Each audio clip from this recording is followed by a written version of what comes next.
The door slammed shut with a finality that echoed through Magnus' soul, his father's voice still ringing in his ears. "You're no son of mine." Bags tossed onto the rain-slicked driveway. Magnus stood frozen under the streetlight, the weight of his secret finally exposed in a family dinner gone horribly wrong. At 18, coming out had felt like liberation, but now it was exile, the house he'd called home for years barring him forever. He wandered the streets of suburban Chicago that night, phone dead from ignored calls to friends who didn't pick up, until exhaustion led him to a park bench. By dawn, the chill had seeped into his bones, but it was nothing compared to the ache in his chest. Grandma Eleanor's house was a 40-minute bus ride away, and with his last few dollars, he made it there, collapsing on her porch as she opened the door, her eyes widening in concern.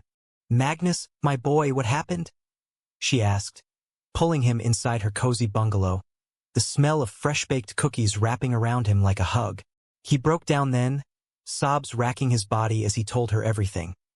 How he'd fallen for his classmate Jamie. How a stolen kiss at a party had been photographed and sent to his parents. How his mother's tears and father's rage had culminated in that door slam. Eleanor listened without judgment, her wrinkled hands holding his tightly. "You're safe here," she said firmly. "Love is love, and if they can't see that, they're the ones missing out." She set him up in the spare room, the one with the quilt she'd sewn herself, and for the first time in hours, Magnus felt a glimmer of hope. But as he lay there, staring at the ceiling, he wondered if this was just a temporary refuge or the start of a new life. Days turned into weeks. Magnus enrolled in community college nearby, majoring in graphic design, something his parents had always dismissed as frivolous. Jamie, bless him, showed up at Eleanor's door 2 days after the incident, his face pale but determined. "I couldn't just leave you hanging," he said, and they shared a tentative embrace in the living room. Eleanor's approving nod from the kitchen, making it feel almost normal. Their relationship deepened in that safe space. Stolen moments in the backyard, hands intertwined under the oak tree, whispers about dreams of a future together. But the shadow of his family's rejection loomed. His sister, Mia, texted sporadically, her messages a mix of apologies and pleas to just pretend it was a phase. His parents, radio silence. Eleanor became his anchor, sharing stories of her own youth in the 1960s. When she defied her family to marry a man from a different background. "People change or they don't," she'd say, "but you can't wait for them." One evening, as Magnus and Jamie cooked dinner together, pasta with homemade sauce, Eleanor watched them with a soft smile. "You two remind me of me and your grandpa," she said. "That kind of quiet strength." Magnus felt a warmth spread through him, but it was tinged with fear. What if his parents found out he was here? What if they came for him? The confrontation came sooner than expected. A month in, his father showed up unannounced, pounding on the door.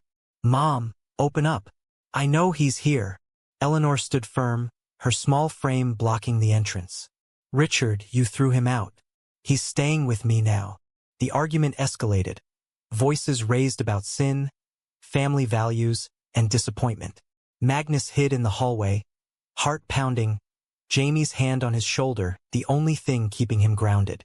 "You can't enable this, Mom," Richard shouted. "It's against everything we believe." Eleanor shot back. "What you believe is hate disguised as faith. Get off my property." He left in a huff, but not before glaring through the window at Magnus, a look that promised this wasn't over. Life settled into a fragile routine. Magnus got a part-time job at a coffee shop, where the diverse crowd made him feel less like an outcast. Jamie visited often, their dates simple, walks in the park, movies at the local theater. But whispers from the family trickled in. His uncle called Eleanor, pressuring her to send him away. Mia visited once, her eyes darting nervously. "Dad's furious, Magnus. He says you're tearing the family apart." Magnus's resolve hardened. "They tore it apart when they kicked me out." But inside, doubt gnawed at him. Was he selfish for pursuing this love? For burdening Eleanor? Nights brought nightmares of rejection, of Jamie leaving because the drama was too much. Then, Eleanor's health faltered. A cough that wouldn't go away led to doctor's visits, and the diagnosis hit like a freight train. Lung cancer, stage 3. I've smoked too long in my youth, she joked weakly, but Magnus saw the fear in her eyes. He threw himself into caring for her, driving to chemo, cooking meals, holding her hand through the nausea. Jamie was there too, becoming part of the family in ways Magnus hadn't imagined. "We're in this together," he said one night, as they sat on the porch after Eleanor had gone to bed. Their kiss under the stars was tender, a promise amid the chaos. But as Eleanor's condition worsened, Magnus felt the walls closing in. His family knew, and their absence spoke volumes. No visits, no calls. Only Mia sneaked over, bringing flowers that wilted too quickly. The treatments drained Eleanor, her once vibrant spirit fading. Magnus confided in Jamie about his fears. "What if she dies? Where do I go?" Jamie held him close. "With me. We'll figure it out." But Magnus knew it wasn't that simple. His parents owned the narrative in their circle, painting him as the deviant son. One fateful day, Eleanor called him to her bedside. "Magnus, promise me you'll live your truth. Don't let them dim your light." Tears streamed down his face as he nodded. That night, she slipped away peacefully, her hand in his. The grief was overwhelming, a tidal wave that drowned him. Jamie stayed by his side through the funeral arrangements, but when Magnus notified his family, the response was cold. "We'll handle the service. You can attend, but keep your friend away." The funeral was a powder keg. His parents arrived with stony faces, relatives whispering as Magnus walked in alone. Jamie had respected the request, waiting outside. Richard pulled him aside. "This is her day. Don't make a scene." Magnus bit back his retort, focusing on honoring Eleanor. But as the casket lowered, he felt utterly alone, the family's sidelong glances like daggers. Back at the house, packing her things, Magnus discovered a letter in her drawer. "My dear boy, this home is yours now. I've left it to you in my will. Build your life here." Joy mixed with sorrow. He had a place, a legacy. But calling his lawyer confirmed it. The bungalow was his. Word spread quickly. His father called that evening, voice laced with fury. "You manipulated her. That house should be ours." Magnus hung up, shaking. Jamie arrived, offering comfort, but the tension was palpable. "They won't let this go," Magnus whispered. Indeed, they didn't. Subtle threats began. Anonymous calls, cars slowing by the house at night. Magnus installed security cameras, but the paranoia grew. He and Jamie talked about moving in together, turning the bungalow into their home. "It's what she wanted," Jamie said. But the family's resentment festered. Mia warned him, "Dad's talking to lawyers. He says you don't deserve it." Magnus stood firm, but the stress wore on him. Work suffered, his designs lackluster. Jamie noticed, pulling him into conversations about therapy, about healing. Then the betrayal hit. One night, returning from a late shift, Magnus found the house dark. Jamie was supposed to be there. Instead, a note on the table, "I can't do this anymore. The pressure's too much. I'm sorry." Devastated, Magnus crumpled to the floor. Had his family's hatred driven away the one person who understood?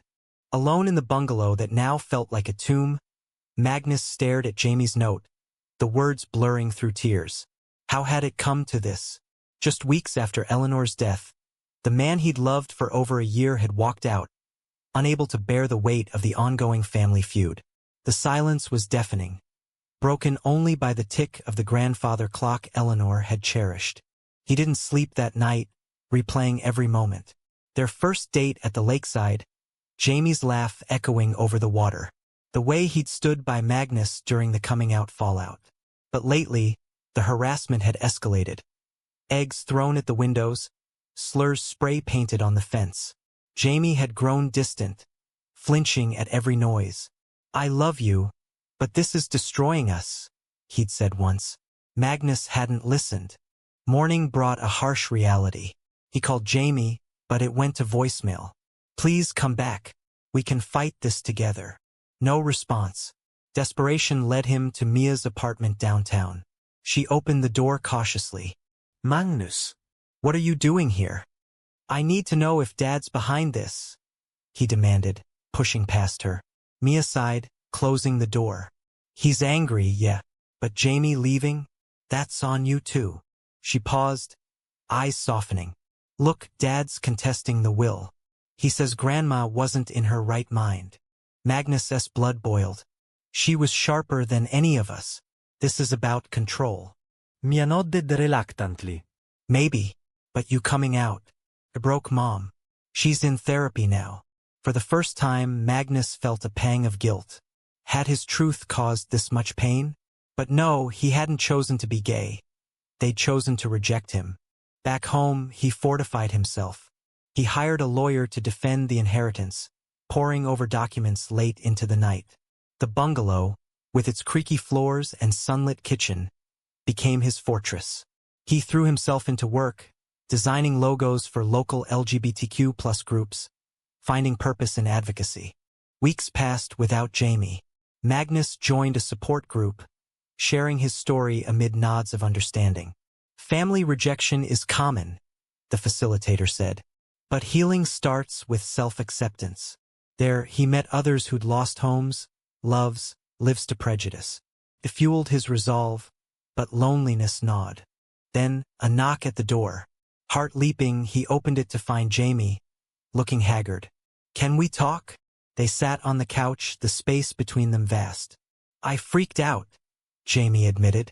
Your family's threats. I thought if I left, it'd stop. Magnus's anger flared. So you abandoned me? Like they did. Jamie winced. I was scared, but I miss you. Us. Tears fell as they hashed it out. Fears, regrets, promises. By dawn, they reconciled, Jamie moving back in. No more running, he vowed. Their embrace was fierce, a recommitment amid the storm. But peace was short-lived. The will contest hearing loomed. Magnus's lawyer warned. Your father's claiming undue influence due to your lifestyle. The word stung, reducing his identity to a weapon. In court, the family sat opposite, Richard's stare icy. Witnesses testified, neighbors praising Eleanor's soundness, miauquardly supporting Magnus. Richard took the stand, voice steady. My mother was vulnerable. Magnus preyed on that, living there with his partner. The judge's neutral expression hid nothing. Magnus testified next, voice trembling but firm. She loved me unconditionally. Something you couldn't do.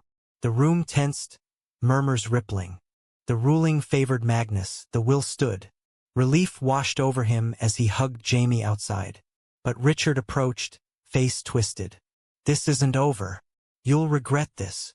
The threat hung heavy. Life resumed with cautious optimism. Magnus and Jamie renovated the bungalow, painting walls in bright colors, planting a garden in Eleanor's honor. They hosted small gatherings for friends from the support group, laughter filling the air for the first time in months. Yet, undercurrents of tension persisted. Anonymous letters arrived. Faggots don't belong here. Magnus reported them to police, but without evidence, little was done. Jamie suggested moving.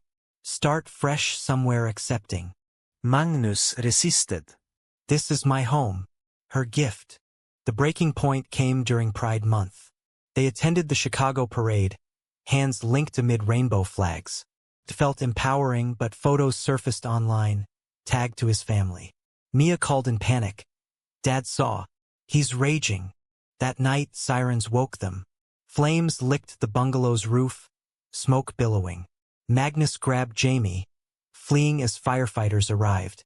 Watching his home burn, he knew this was no accident. Arson investigators confirmed it. Accelerant on the porch.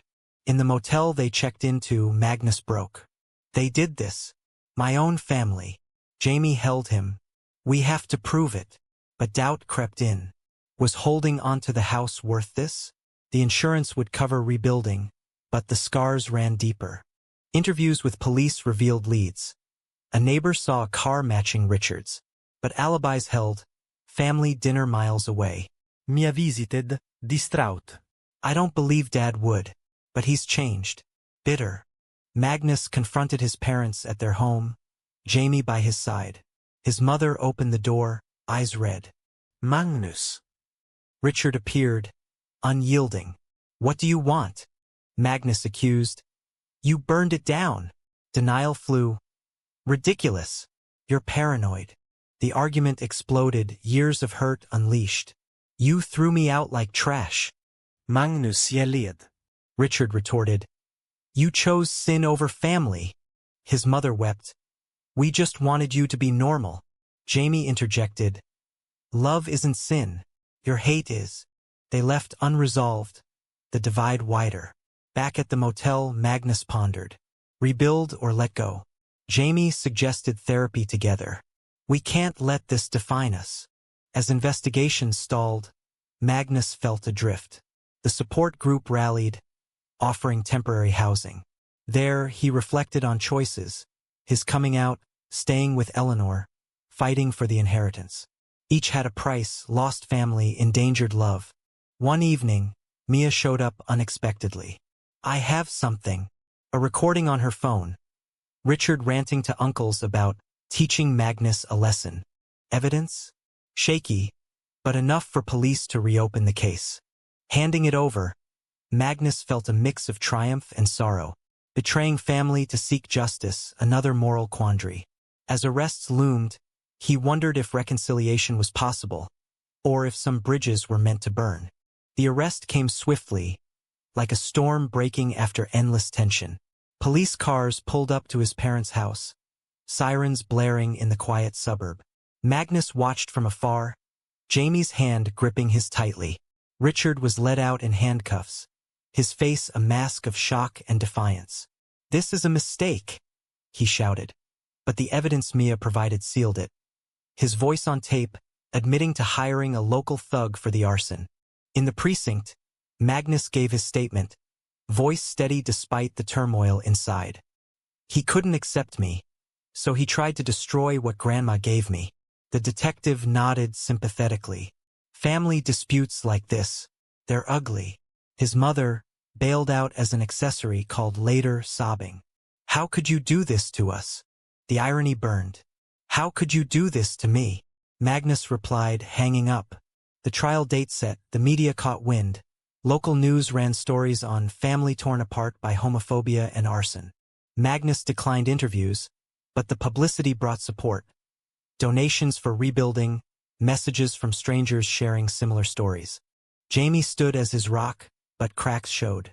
This trial, it'll drag everything out, he said one night, as they lay in the borrowed apartment. Magnus nodded. I know, but I can't let them win. Their love, once simple, now bore the weight of public scrutiny. Dates became rare, replaced by lawyer meetings. Mia became an unlikely ally, testifying against their father. I couldn't stay silent anymore, she told Magnus over coffee.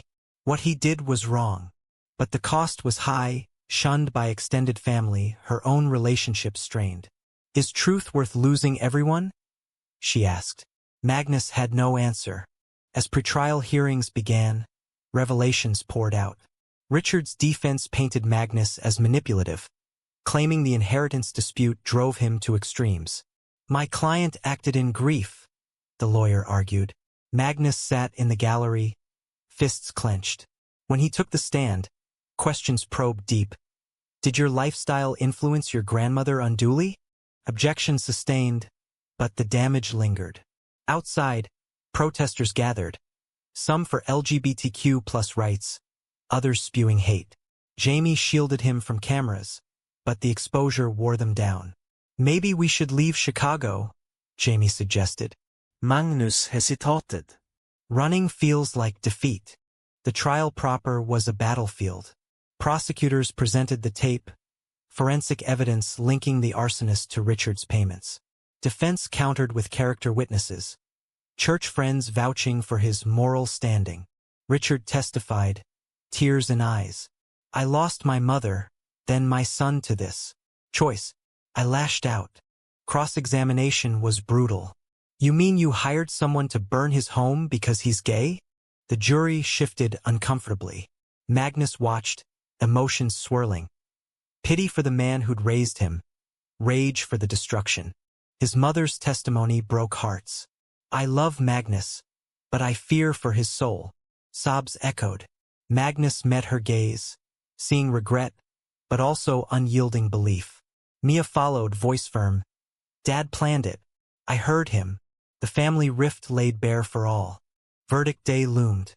Magnus and Jamie waited in a diner nearby, hands clasped. Whatever happens, we're together, Jamie said. Guilty on all counts: arson, conspiracy, hate crime enhancement. Richard faced years in prison. Cheers from supporters outside, but Magnus felt hollow. Justice, yes, but at what price? His mother approached post-sentencing, alone. I am sorry, Magnus. For everything. They hugged awkwardly, a fragile bridge. Visit Dad? She asked. Magnus shook his head. Not yet. Healing would take time. Rebuilding the bungalow began symbolically. Insurance paid. Contractors swarmed. Magnus designed the layout himself, open spaces, a home office for his growing freelance work. Jamie helped pick colors, their bond strengthening through adversity. But shadows lingered.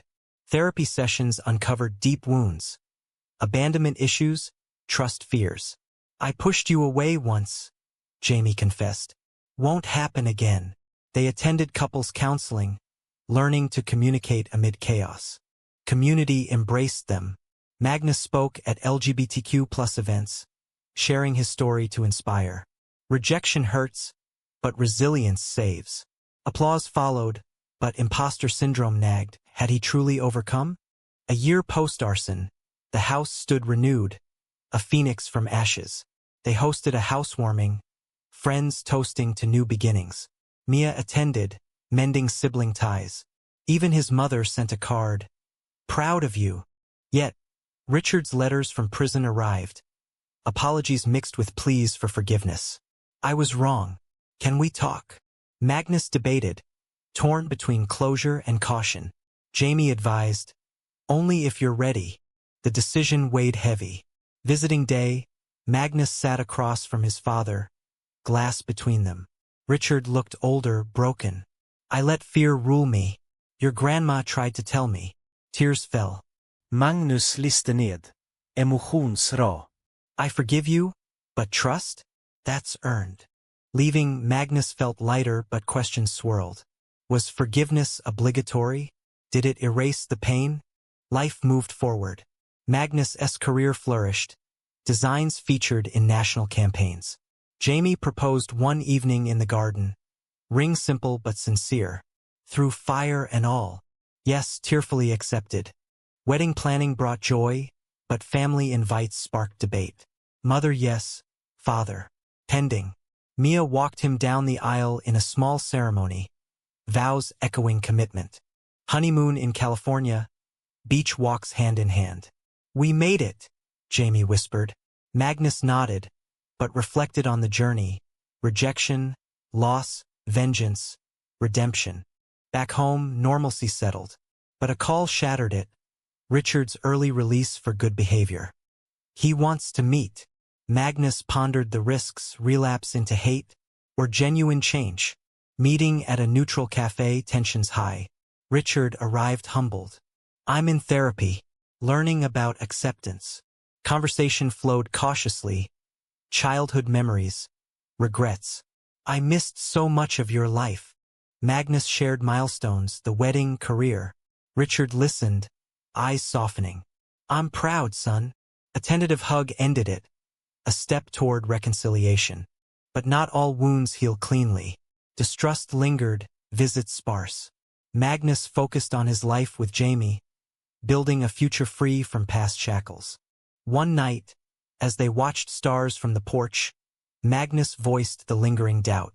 Did I make the right choices? Fighting back. Forgiving. Jamie squeezed his hand.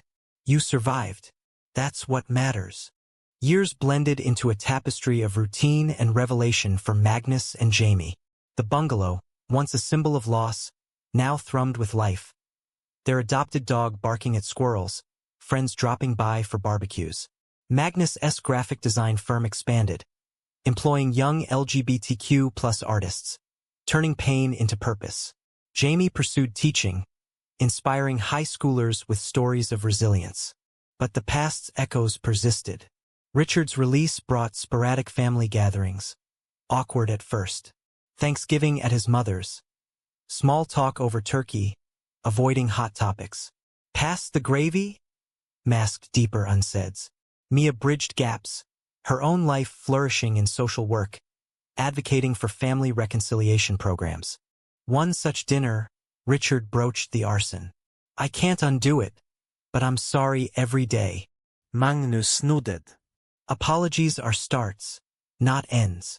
The conversation delved into faith, Richard's church evolving, hosting inclusive services. I was blind, he admitted. Magnus shared articles on queer theology, planting seeds. Yet trust rebuilt slowly. Jamie remained wary. He hurt you deeply. Magnus agreed, setting boundaries, no unannounced visits, no judgments on their life. Professional triumphs contrasted personal hurdles. Magnus' TEDx talk on surviving family rejection went viral, invitations flooding in. But backlash followed, online trolls echoing his father's old views. You're promoting sin, one emailed. Jamie comforted. Block them. You're changing minds. A crisis tested their bond. Jamie's job faced scrutiny when parents complained about his open lifestyle. School board hearings loomed, echoes of Magnus' past. Stand firm, Magnus urged. Jamie did, supported by colleagues. The board ruled in favor, but the stress strained them. Arguments over relocation flared. Why stay where hate festers? Jamie asked. Magnus countered. Running validates them. Compromise. A vacation home in progressive Portland. Weekends away. Adoption entered their horizon. After years married, they applied navigating biases. Interviews probed. How will you handle questions about two dads? Magnus' story became strength. We'll teach love over prejudice. Approval came, joy overwhelming. Little Ethan arrived. A toddler with curly hair and infectious giggle. Parenthood shifted priorities, sleepless nights, first steps. Family reacted mixed. Mother doted. Richard visited cautiously, offering grandfatherly advice. But Ethan's arrival unearthed buried traumas. Magnus worried. What if he faces what I did? Therapy continued, unpacking fears. Jamie reassured. We'll protect him. A family reunion marked turning points. At a park picnic, generations mingled. Richard played catch with Ethan, laughter bridging divides. Later, he pulled Magnus aside. Seeing you as a father, I regret missing that in you. Tears shared, forgiveness deepened. But Magnus knew perfection was illusion. Occasional slips, like Richard's hesitant questions about the lifestyle, required patience. Society's shifts aided healing. Marriage equality solidified. Hate crime laws strengthened. Magnus advocated locally, lobbying for protections. His story influenced policy, a senator citing it in debates. Personal growth paralleled. Magnus wrote a memoir, Ashes to Home, detailing the journey. Book tours connected him with readers. Your story saved me, one teen said. Jamie beamed proudly. Yet moral dilemmas persisted. When Richard fell ill, heart issues, Magnus faced choices. Care for the man who'd once destroyed his world. He did, driving to appointments, echoing Eleanor's care for him. During one hospital visit, Richard confessed, I was afraid of what I didn't understand. Forgive an old fool. Magnus did fully this time. We're family, flawed as we are. Recovery brought closer ties. Richard attended Ethan's birthday, gifts in hand. Mother baked the cake, Mia organized games. For the first time, it felt whole. But life threw curves. Jamie's promotion required relocation to New York. Better schools for Ethan, opportunities. Magnus resisted. The bungalow is our route. Debates ensued, home versus progress. Compromise. Rent it out, move but visit often. Packing unearthed memories, Eleanor's quilt, scorched but salvaged. She'd want us happy, Jamie said. New York buzzed with energy. Apartment views of the skyline, Ethan thriving in diverse schools. Magnus' firm opened a branch, business booming. Adjusting, Magnus reflected on sacrifices. Leaving Chicago meant leaving ghosts, but gaining freedom. Family visited, bonds enduring distance. A scandal rocked them. Media dug up the arson story, twisting it for clicks. Gay man's revenge on father? Magnus sued for defamation, winning. Truth matters, he told reporters. Empowered, he founded a nonprofit for LGBTQ plus youth facing rejection, providing shelters echoing Eleanor's refuge. Years later, at Ethan's high school graduation, family gathered. Richard, frail but present, clapped loudest. Proud grandpa, he said. Magnus looked around. Jamie by his side, sun beaming, family united. The path had been arduous, choices fraught with consequence. But in quiet moments, doubts whispered. Had forgiveness enabled excuses, or fostered change? The city lights of New York twinkled like distant stars as Magnus stood on the balcony. Ethan now a young man pursuing college dreams in art, much like his father's path. Jamie joined him, their hands finding each other instinctively after decades together. "We've come far," Jamie murmured, the weight of years in his voice. Richard's passing 2 years prior had been peaceful, surrounded by family in hospice. His final words to Magnus, "You taught me love's true meaning." The funeral united them, eulogies blending regret and redemption. Magnus inherited little materially but gained closure, the arson a faded scar. Mother lived nearby now in assisted living, her days filled with visits from Ethan. "Grandma's stories are epic," he'd say. Mia, married with kids, hosted holidays, the family mosaic pieced together imperfectly. Magnus' nonprofit thrived, expanding nationally, saving countless lives from streets like the one he'd wandered that fateful night. Awards came, Humanitarian of the Year, but fulfillment stemmed from letters. "Your story gave me courage to come out." Jamie retired from teaching, co-authoring books on inclusive education. Their marriage, tested by fire literally and figuratively, emerged stronger, a testament to commitment. Yet, reflections brought introspection. At a conference, a panelist challenged, "Forgiving abusers perpetuates cycles. Why not cut ties?" Magnus pondered on stage. "Forgiveness isn't absolution. It's freeing yourself. But boundaries are key." Audience debates ensued, mirroring his internal conflicts. Had he compromised too much? Ethan's upbringing, open, accepted, contrasted Magnus's. But subtle prejudices lingered, like school bullies Ethan faced. One evening, over dinner, Ethan asked, "Dad, was forgiving Grandpa right? He hurt you bad." Magnus paused. "It was my choice. Led to this family." Ethan nodded thoughtfully. But what if he hadn't changed? The question lingered, echoing societal divides. Magnus' memoir sequel explored it, Choices in the Gray, delving into ethics of reconciliation amid hate. Personal trials continued. Health scares, Jamie's minor heart issue, reminded of mortality.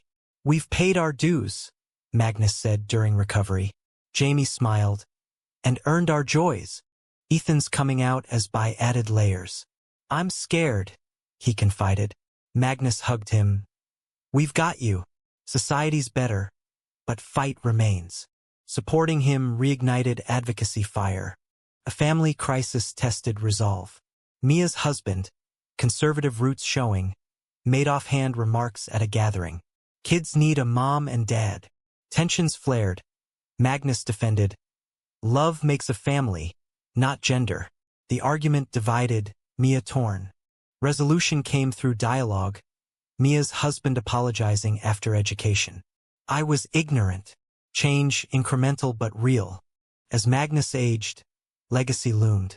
He mentored youth, sharing, "Your truth is power, but choices have costs. Weigh them wisely."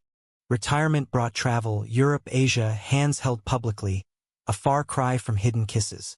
"We earned this," Jamie said in Paris. Back home, Magnus wrote final thoughts in a journal for Ethan.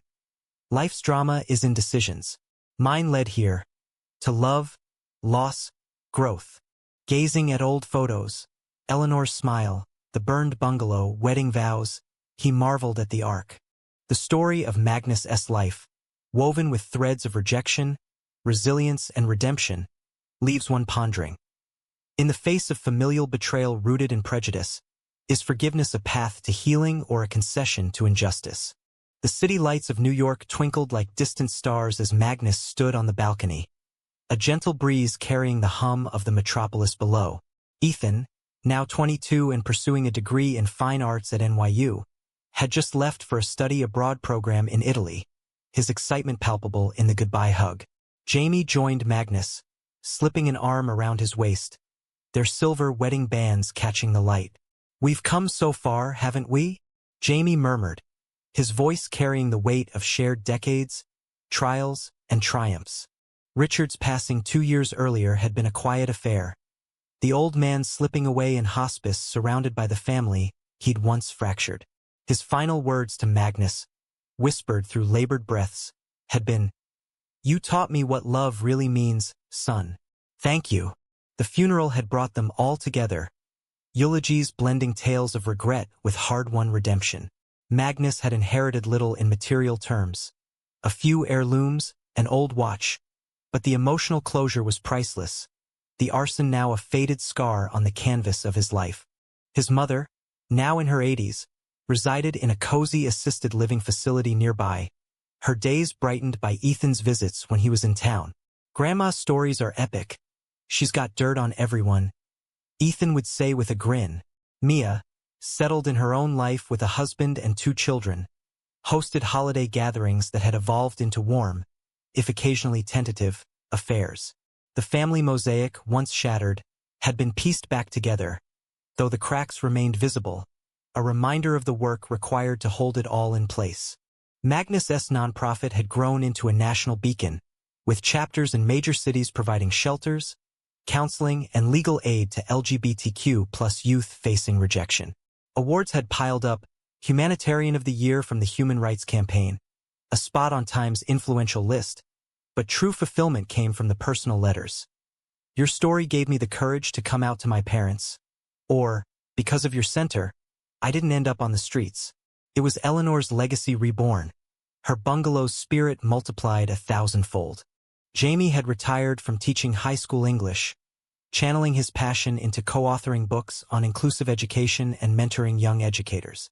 Their marriage, forged in the fires of adversity, literally, with the arson, and figuratively through every emotional blaze, had emerged unbreakable, a testament to the power of unwavering commitment. Yet, even in this phase of life, reflections often brought Magnus back to moments of introspection. At a recent conference on family dynamics and queer rights, a sharp panelist had challenged him during Q&A. "Forgiving abusers can perpetuate harmful cycles. Why not advocate for complete severance instead?" Magnus had paused, considering his words carefully before responding from the stage. "Forgiveness isn't about absolution or forgetting. It's about freeing yourself from the chains of resentment. But it's personal, and boundaries are non-negotiable. For me, it opened doors to change, but I respect those who choose distance." The audience had erupted into debates, mirroring the internal conflicts Magnus had wrestled with for years. Had he compromised his principles by extending olive branches? Ethan's upbringing, open, affirming, surrounded by love, stood in stark contrast to Magnus's own turbulent youth. But even in progressive New York, subtle prejudices lingered. Ethan had faced bullies in middle school, slurs whispered in hallways, forcing Magnus to confront whether his choices had inadvertently exposed his son to echoes of his pain.